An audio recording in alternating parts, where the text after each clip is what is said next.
स्वागत है आपका एकलव्य स्नातक पर। और आज की इस वीडियो में हम बात करेंगे BA honours political science semester 4 का सब्जेक्ट है पब्लिक पॉलिसी एंड एडमिनिस्ट्रेशन। उसकी यूनिट 4 है, उसको हम उसका चैप्टर नंबर 1 है, उसको हम स्टार्ट करने जा रहे हैं, जिसका नाम है भारत में लोक सेवा वितरण, यानी कि जो पब्लिक सर्विसेज हैं इंडिया में उनके बारे में डिस्कस करेंगे। इसके इंपॉर्टेंट क्वेश्चंस, इसके इंपॉर्टेंट टॉपिक्स हैं, उनको हम यहाँ पे डिस्कस करेंगे। और जैसा आपको पता है, इसकी जो पीडीएफ है वो आपको टेलीग्राम चैनल पर मिल जाएगी, तो आप एकलव्य स्नातक 1 सर्च करके टेलीग्राम चैनल को ज्वाइन कर सकते हैं और वहां से पीडीएफ को डाउनलोड कर सकते हैं। बात करते हैं पहले क्वेश्चन की।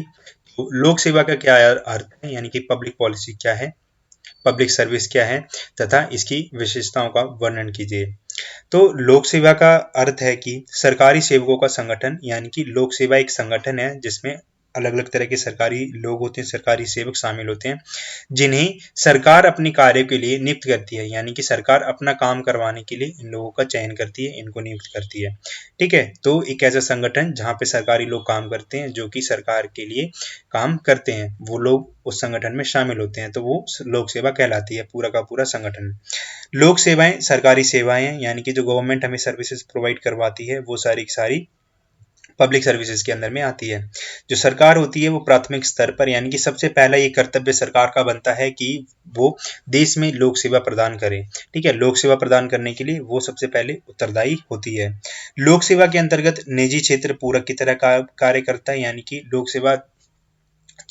सेवा के वितरण में, उसके अंदर में जो निजी क्षेत्र होता है वो पूरा का पूरा अपोजिट होता है, उसका कोई यहाँ पे महत्व नहीं होता है। इसमें सार्वजनिक क्षेत्र की उन सेवाओं को प्रदान किया जाता है जो निजी क्षेत्र के द्वारा प्रदान नहीं की जा सकती हैं। अब यहाँ पे वही वही सर्विसेज होती हैं जो कि निजी क्षेत्र उनको नहीं दे सकता है। ठीक है, क्योंकि निजी क्षेत्र हमेशा से ही अपना फायदा देखता आ रहा है। ठीक है, तो और सरकार जो होती है उसको सार्वजनिक क्षेत्र में उन लोगों का ज़्यादा सपोर्ट करना होता है सरकार को, जो कि समाज में बहुत पिछड़े होते हैं, जो कि जिनका कोई एक ऐसा इकोनॉमिकल बैकग्राउंड स्ट्रांग नहीं होता है, जो चीज़ों को अफोर्ड नहीं कर पाते हैं। ठीक है, तो इन चीज़ों को प्रदान करने का जो कार्य होता है वो सरकार का होता है। ठीक है, तो ये आप समझ गए लोक सेवा क्या होता है। अब जैसे शिक्षा की अगर हम बात करते हैं, शिक्षा, स्वास्थ्य, कृषि, जल, स्वच्छता, बिजली, आवास, शहरी विकास, न्याय, रक्षा, सुरक्षा आदि आवश्यक सेवाओं के लिए इसमें लोक सेवा के अंतर्गत में प्रावधान किए गए, यानी कि इसके प्रोविजंस हैं। इन परियोजनाओं को अधिकतर सरकारी बजट विनियोग द्वारा पूरा किया जाता है। जब सरकारी बजट आता है तो उसमें एक विनियोग विधेयक पारित किया जाता है। मैंने चैप्टर नंबर 3 में बताया था, इसको हम बोलते हैं स्पेंडिंग बिल। इसमें क्या होता है कि सरकार ये डिसाइड करती है कि हम इन चीज़ों को ये जो जितना पैसा आएगा हमारे पास, उन चीज़ों को कौन कौन सी परियोजनाओं में लगाएंगे, शिक्षा पर कितना खर्च करेंगे, स्वास्थ्य में कितना खर्च करेंगे, इंफ्रास्ट्रक्चर में कितना खर्च करेंगे। ठीक है, और जो हमारा फार्मिंग है, कृषि क्षेत्र है, उसमें कितना खर्च करेंगे। तो पूरा का पूरा जो स्पेंडिंग बिल होता है वो होता है, उनके द्वारा ये जितनी भी परियोजनाएं होती हैं उनको पूरा किया जाता है। लोक सेवाओं की गुणवत्ता देश की आर्थिक जो विकास होता है उसको प्रभावित कर सकती है, यानी कि अगर अच्छी क्वालिटी हम दे रहे हैं लोगों को, सर्विस की क्वालिटी अच्छी दे रहे हैं, तो हमारा आर्थिक विकास होगा वो बहुत ज़्यादा अच्छा होगा, उसको पॉजिटिव वे में इफेक्ट करेगा। अगर वहीं पे जो उसकी क्वालिटी होगी, गुणवत्ता होगी, निम्न स्तर की होगी, लो क्वालिटी होगी, तो वो उस देश का आर्थिक विकास, उस वहाँ के लोगों का आर्थिक विकास नेगेटिव रूप में प्रभावित होगा। लोक सेवा वितरण प्रणाली किसी भी विकासशील एवं अल्प विकसित देशों में निर्धनता की दर को कम करने के लिए कार्य करती है। अगर सरकार चाहे कि हमें हमारे देश की निर्धनता की दर को कम करना है, तो वो इस तरह की जो लोक सेवाएं होती हैं वो लेके आ सकती है, जो कि उसको कम कर सके। ठीक है, यानी कि अगर कोई भी देश चाहता है ना कि हमारा जो देश है वो विकसित हो जाए, तो वो मेहनत कर सकता है। उसका जो पूरा का पूरा जो सिस्टम होता है, पूरी हायरार्की होती है, पूरी उसकी ब्यूरोक्रेसी होती है, पूरा का पूरा जो डिस्ट्रीब्यूशन सिस्टम होता है, उसको अगर वो स्ट्रॉन्ग करेगी तो वहाँ पे उसकी जो निर्धनता की दर है, यानी कि जो पॉवर्टी रेट है वो कम हो जाएगा। लोक सेवा का लक्ष्य अधिकतर असमान संसाधन वितरण, यानी कि अलग अलग तरह से जो संसाधन होते हैं, रिसोर्सेज होते हैं, समाज में बटे होते हैं, उनको कम करना है। और जातिगत आधारित जो भेदभाव होता है, लिंग समानता का उसको निवारण करना है। ठीक है, यानी कि लिंग के आधार पर जो भेदभाव किया जाता है, जाति के आधार पर जो भेदभाव किया जाता है, असमान संसाधन का वितरण होता है, तो उन चीजों को कम करने का इसका लक्ष्य होता है। ठीक है, अब बात करते हैं इसकी विशेषताओं की। क्या क्या फीचर्स होते हैं पब्लिक सर्विसेज के। तो सबसे पहला फीचर यही होता है कि लोक सेवा वितरण प्रक्रिया में जो सुशासन होता है वो परिलक्षित होता है, यानी कि जो गुड गवर्नेंस होता है वो हमें यहाँ पे दिखाई देता है। अगर कोई सरकार अच्छे से जो उसकी सर्विसेज होती है वो जनता तक पहुंचा रही है, उसका वितरण अच्छे से कर रही है, तो इस प्रक्रिया में हमें अपने आप में सुशासन देखने को मिल जाता है, यानी कि गुड गवर्नेंस यहाँ पे अपने आप में वो परिलक्षित होता है। सरकार और जो सरकारी निकाय होते हैं लोक सेवाएं प्रदान करते हैं और कोई भी नहीं कर सकता। अगर हम चाहें हम एक संगठन बना के हम लोक सेवा को वितरण करें तो हम ऐसा नहीं कर सकते। सबसे पहले जो सरकार होगी, सरकार अगर हमारे संगठन को मान्यता देगी तो उसके बाद में ही हम ये सारे काम कर सकते हैं। ठीक है, तो जो सरकार होते हैं और जो सरकारी निकाय होते हैं, सरकारी एजेंसीज होती हैं, वो लोक सेवाएं प्रदान करते हैं। सरकार कभी भी लाभ का दृष्टिकोण यहाँ पे नहीं रखती है, यानी कि सरकार कभी भी ये नहीं चाहती है कि हमें ये काम करके हम ये वाली सेवा दें कि हम ज़्यादा से ज़्यादा पैसा कमाना चाहते हैं। जैसे अगर हम देखते हैं एजुकेशन में, हमारी जो स्कूल कॉलेजेस की जो सरकारी स्कूल होते हैं, सरकारी कॉलेजेस होते हैं, उसमें फीस बहुत कम होती है। तो उसका मेन मोटिव यही होता है कि इसका जो लाभ होता है एजुकेशन का वो सभी लोगों को मिले, वो गरीब से गरीब बच्चा उसको अफोर्ड कर सकें जो कि प्राइवेट स्कूल में नहीं जा सकता है। दूसरा अगर एग्जाम्पल हम लेते हैं सरकारी हॉस्पिटल का लेते हैं, वहाँ पे सरकार कभी भी किसी से भी पैसा नहीं लेती है। मकसद यही होता है कि जो गरीब लोग होते हैं वो प्राइवेट हॉस्पिटल को अफोर्ड नहीं कर सकते हैं, तो उन लोगों तक स्वास्थ्य सेवाएं पहुंच सके। जिसके पास पैसा है वो अपने आप प्राइवेट को अफोर्ड कर सकता है। ठीक है, तो यहाँ पे जो सरकार होती है कभी भी लाभ का दृष्टिकोण यहाँ पे नहीं रखती है। सरकार कभी भी पैसा कमाने के उद्देश्य से ये जितनी भी योजनाएं होती हैं उनको नहीं चलाती हैं। सार्वजनिक सेवाएं कानून और प्रक्रियाओं के अनुरूप प्रदान की जाती है, यानी कि अगर कानून की नज़र में वो सही है तो उसको प्रदान किया जाएगा, और कानून की नज़र में अगर वो गैर कानूनी है, सही नहीं है, तो उसको वहाँ पे प्रदान नहीं किया जाएगा। ठीक है, यानी कि बेसिकली संवैधानिक जो प्रक्रियाएं होती है उनका यहाँ पे अनुसरण किया जाता है, उनके अनुरूप में यहाँ पे दी जाती है। अब ऐसा नहीं है कि कोई गरीब है तो उसको सिर्फ दया दिखाने के लिए कानून का उल्लंघन करके उसको वो सेवाएं दे दो, तो वो गलत है। ठीक है, तो इसमें बेसिकली कहने का यही मतलब है, जो भी सेवाएं हमें दी जाती हैं वो कानून और प्रक्रिया के उसका अनुसरण करके दी जाती हैं। लोक सेवा वितरण में निष्पक्षता, समानता, गुणवत्ता, दक्षता एवं प्रासंगिकता जैसे तत्व शामिल होते हैं। लोगों के साथ में कोई भी निष्पक्षता नहीं की जाएगी, सभी के साथ समानता की जाएगी, अच्छी क्वालिटी की इनको सर्विसेज दी जाएगी, अच्छी तरह से जो एबिलिटी होंगी सरकार में वो उन चीज़ों को वहाँ पे देने का प्रयास करेगा, और जो भी चीज़ें रेलिवेंट होती हैं जो उस टाइम पे महत्व रखती हैं वो सारी की सारी यहाँ पे शामिल की जाएंगी।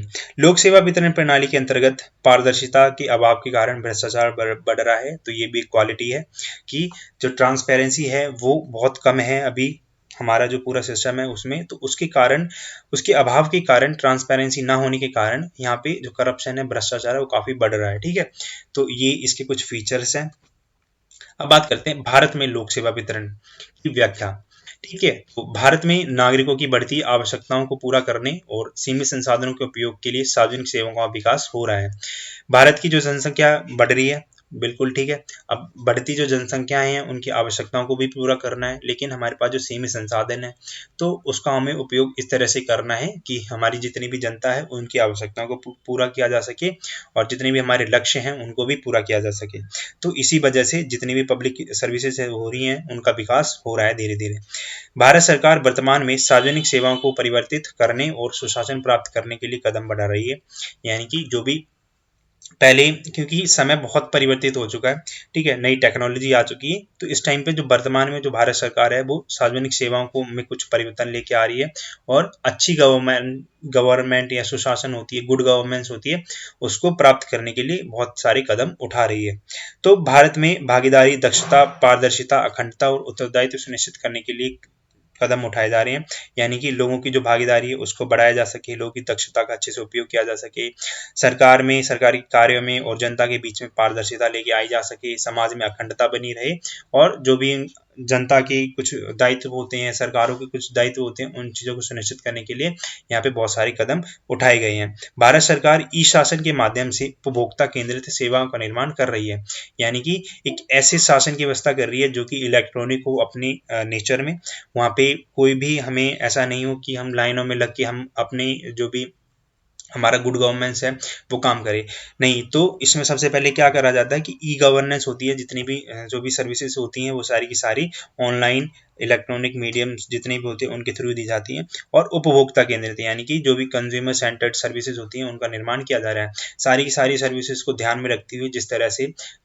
जो भी उपभोक्ता होता है, जो भी उन चीज़ों को, उन सर्विसेज को लेना चाहता है, उसको ध्यान में रखते हुए उसकी नीड की, उसकी जितने भी इंटरेस्ट होते हैं उनके अनुसार इन सेवाओं का निर्माण किया जा रहा है।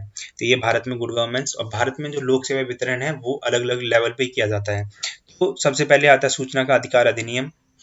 ठीक है, अब यहाँ पे मैं आपको बता दूं कुछ चीज़ों को हम अगला जो चैप्टर है उसमें हम काफ़ी अच्छे से डिस्कस करेंगे। जैसे सूचना का अधिकार अधिनियम, उनको हम हमारा जो अगला चैप्टर आने वाला है वो पूरा का पूरा इसको बहुत अच्छे से हम डिस्कस करेंगे।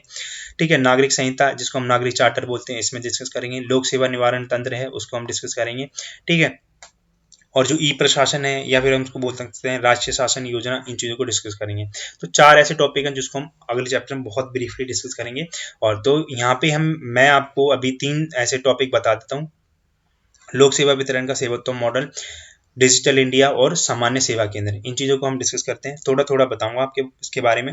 तो डिजिटल इंडिया एक ऐसा प्लेटफॉर्म है, एक ऐसा कंसेप्ट है, एक ऐसी परियोजना स्कीम है जिसमें ये बताया गया है कि जो भी भारत है, जो हमारा भारत है, उसको हम डिजिटल रूप में इतना सक्षम बनाएंगे कि वो पूरी दुनिया से डील कर सकेगा। अब यहाँ पे लोगों को डिजिटल रूप से इतना ताकतवर बना देना है कि वो टेक्नोलॉजी का अच्छे से उपयोग कर सकें।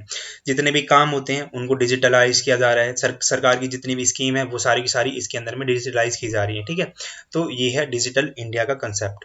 अब बात करते हैं लोक सेवा वितरण का सेवोत्तम मॉडल। सेवोत्तम मॉडल 2 शब्दों से मिलकर बना है, सेवा जमा उत्तम। ठीक है, तो सेवा का मतलब सर्विसेज होती है और उत्तम होता है अच्छी चीजें, यानी कि अच्छी क्वालिटी की जो सेवा होती है वो यहाँ पे दी जाती है, तो वो होता है सेवोत्तम मॉडल। अब यहाँ पे जो सर्विसेज प्रोवाइड की जा रही है उसकी गुणवत्ता का ध्यान रखा जाता है, उसकी वैलिडिटी का ध्यान रखा जाता है, प्रासंगिकता का, रिलेवेंस है नहीं है, उन चीजों को यहाँ पे ध्यान रखा जाता है। ठीक है, तो ये है सेवोत्तम मॉडल। और बात करते हैं लास्ट में सामान्य सेवा केंद्र, जिसको हम सीएससी बोलते हैं, कॉमन सीएससी, सीएससी यानी कि कॉमन सर्विस सेंटर्स।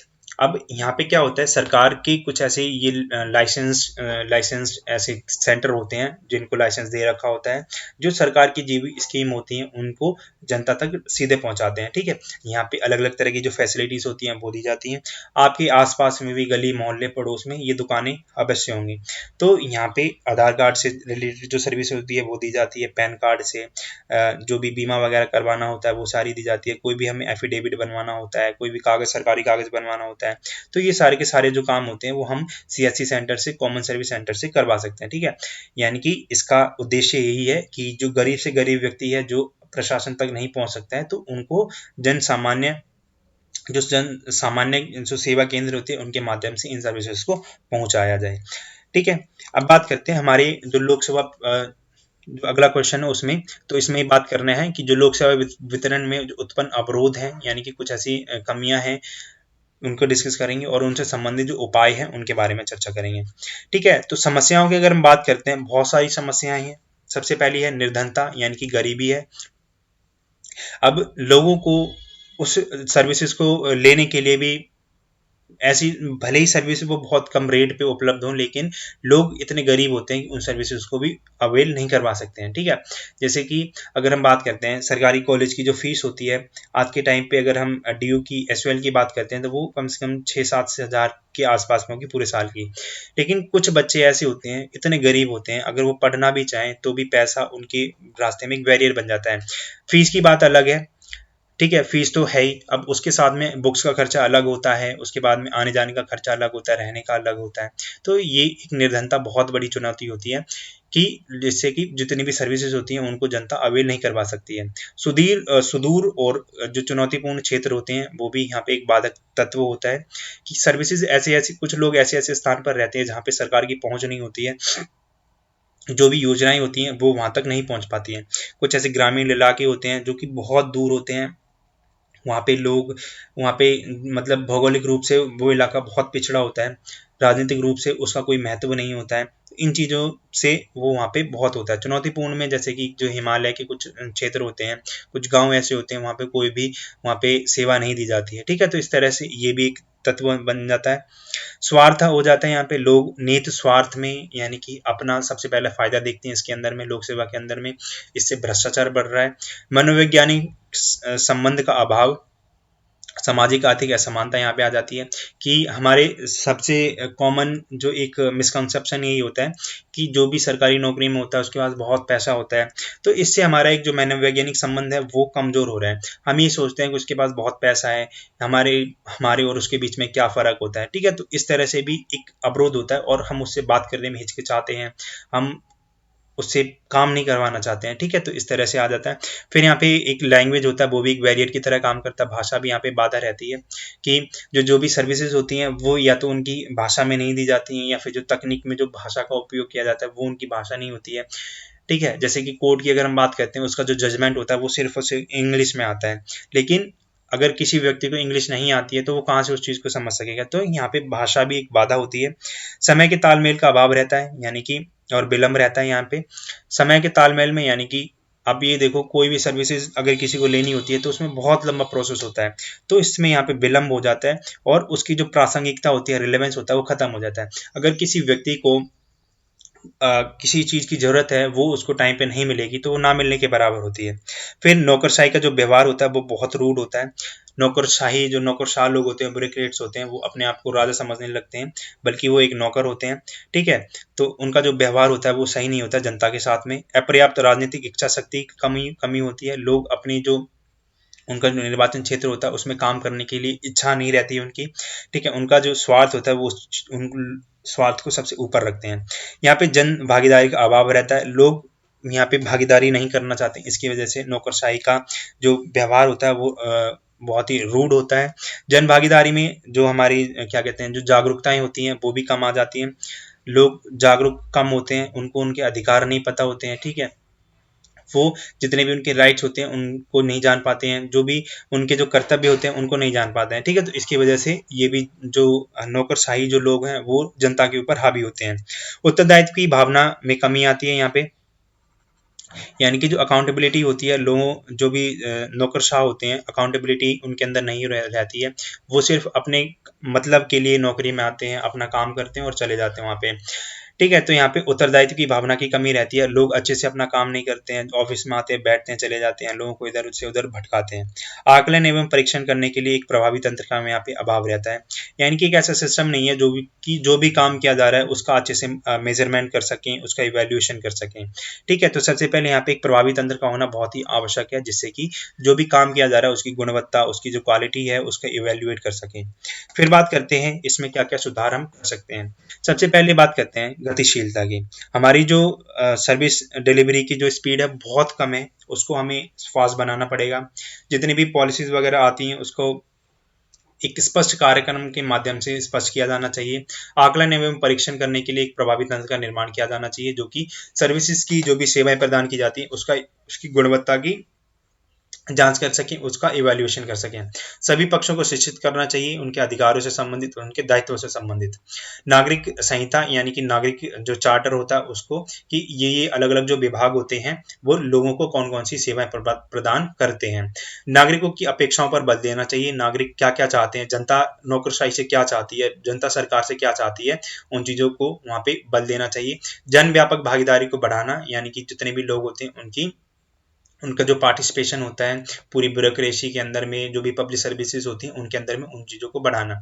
नागरिकों की संतुष्टि पर ध्यान केंद्रित करना। नागरिक जब तक ग्राहक एक तरह से संतुष्ट नहीं होता है, हम उस चीज़ को उन लोगों को छोड़ते नहीं है, ठीक है। हम उसमें बहुत ज़्यादा सुधार करते हैं। तो इस चीज़ को हमें हमारी जो ब्यूरोक्रेसी है उसके अंदर भी लेके आना चाहिए, कि जब तक जो जनता है वो सेटिस्फाई नहीं हो जाती है तब तक हमें उस चीज़ की क्वालिटी को एनहेंस करते रहना है।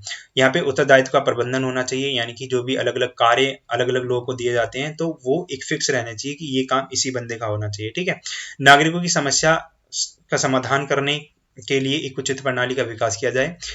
नागरिकों से संबंधित जो काम होते हैं वो अलग चीज़ है, और नागरिकों को जो समस्याएं आ रही हैं उसका समाधान करने के लिए उचित प्रणाली होनी चाहिए। अब ऐसा नहीं है कि जो लोग नागरिकों के लिए काम करते हैं वो भी नागरिक समस्या का समाधान करेंगे, तो इसमें हौच पौच हो जाएगी। तो हमें एक ऐसी प्रणाली का यहाँ पे विकास करना चाहिए जो नागरिकों की समस्या का समाधान कर सकें। और उत्साह की भावना का यहाँ पे न होना, यानी कि उत्साह की का न होना, ठीक है, यानी कि इसका अभाव यहाँ पे लिख देना, का अभाव, ठीक है। तो यहाँ पे क्या बेसिकली कहने का मतलब यही है कि लोग आते तो बहुत उत्साह के साथ में हैं, हम ये सिस्टम में सुधार कर देंगे, इस तरह से कर देंगे, तो लेकिन एक टाइम के बाद में उनके जो एंथुसियाज्म होता है, उनके जो उत्साह होता है अंदर का, वो खत्म हो जाता है। तो इसकी वजह से भी हमें जो पूरा का पूरा एडमिनिस्ट्रेशन होता है, पूरा प्रशासन होता है, लोक सेवा वितरण का जो पूरा सिस्टम होता है, उसमें बहुत ज़्यादा ग्लिचेस देखने को मिलते हैं, ठीक है। और ये है आज की इस वीडियो में, बस इतना ही है। और अगर आपको कोई भी डाउट हो तो कमेंट कर सकते हैं, और इसकी जो PDF है वो आपके टेलीग्राम चैनल पर मिल जाएगी, तो आप वहाँ से एकलव्य स्नातक उपवन सर्च करके डाउनलोड कर सकते हैं। Thank you.